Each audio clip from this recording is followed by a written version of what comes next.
A1 music present.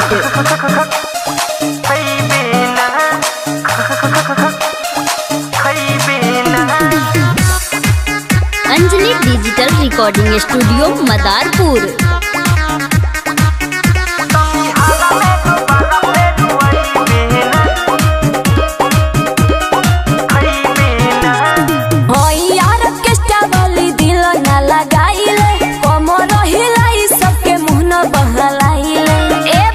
अरे का हो सुनो बोलो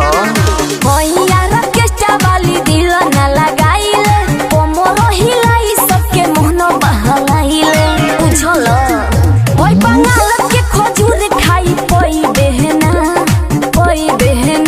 ई बात बा तो सुन ले ए दीवाना सबके दिल देख के जई बहना तो बिहार में दोबारा फेर वही बहना तो बिहार के गुलगप्पा फेर खोई बहना अच्छा बबुआ के दिल देख के जई बहना तो बिहार के चमीन कब खई बहना।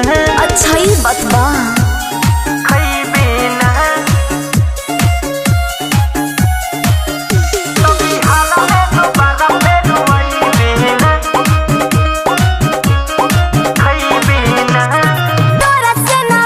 हमर खर्चा शरीर के बुझो ना गरीब बेटा होई अमीर के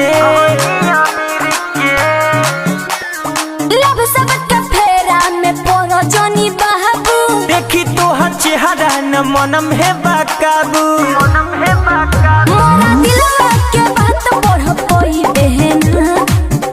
बहना बुझल हे दीवाना सबके दिल देख के जई बहना तो बिहार में दोबारा फेर वही बहना तो बिहार में ते लॉलीपॉप खाई बहना। अच्छा। हे बबुआ के दिल देख के जई बहना तो बिहार में के मजा कहीं पई बहना।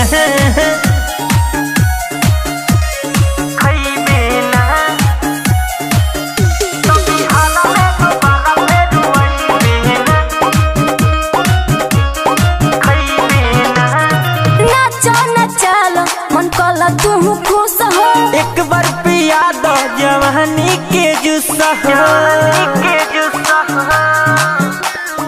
ऐसे नहीं मिली ना बड़ कोनो काम के आधा में बस सभे आधा होवे चौहान के सुना अर्जुन मोनिसा के पटोई बहना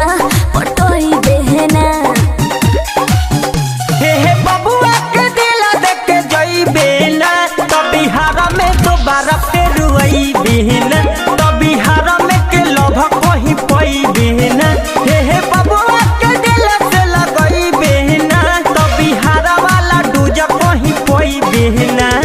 Anjali digital recording studio Madarpur.